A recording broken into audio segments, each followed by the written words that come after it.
So IMHA is a very complex condition, and it's not necessarily a single thing that happens. So there are a lot of different things that can happen with the immune system and the red cells, and at what point the red cells mature, where they're targeted, and some of the triggers. So one of the ways that we characterize IMHA is whether it's primary or secondary. The other terminology for that is associative or non-associative. So primary or non-associative IMHA is when we don't find any reason. So there's no infection or anything, and I'll go through some of the things that we would consider triggers.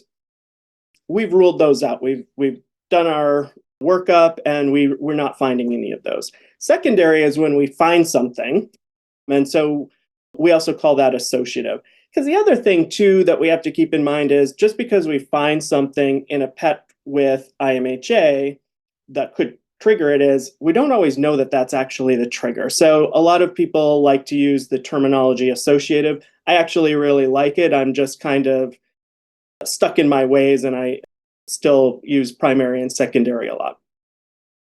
Another way that we can categorize IMHA is what age of the red cells are being attacked. And red cells that are in our blood normally, those are mature red blood cells. So those are the donut-shaped red blood cells, the ones, kind of behind me back here, you guys can see. Those are the ones we usually think about that are being destroyed in IMHA. But those red cells have to come from younger cells, precursor cells in the bone marrow. And so we'll get into what can happen if the immune system is going after those precursor cells. The way that the hemolysis occurs, whether it's in the blood vessel or what we call extravascular, is another way to characterize them. And then there's thermal dependence. So I'll move forward and we'll go through these. So again, a secondary or associative IMHA. These are things that we can say they're potential triggers for IMHA. And so when we have a patient with IMHA and we find one of these, then we would call it associative or secondary. But it also tells us potentially something about how we need to treat them, changes in the prognosis. So if you look at this slide now, so we have cancers, right? And so cancers can have really bad prognosis, and you put that on top of a patient that has IMHA or it caused IMHA, their prognosis is really poor generally. Some infections can be tricky to treat, others can be easy to treat. So that can inch the prognosis one way or the other.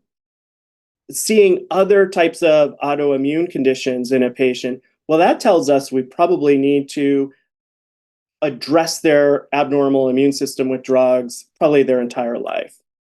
Parasites, miscellaneous, these are inflammatory diseases usually, or drugs. So certain drugs, so penicillin or sulfa antibiotics, those are ones that are particularly known, for example, as examples that can trigger IMHA. Now, I want to be clear, especially for the non-veterinarians who may be pet owners and are worried, oh, my dog got a penicillin like Clavamox. Should I be worried about IMHA?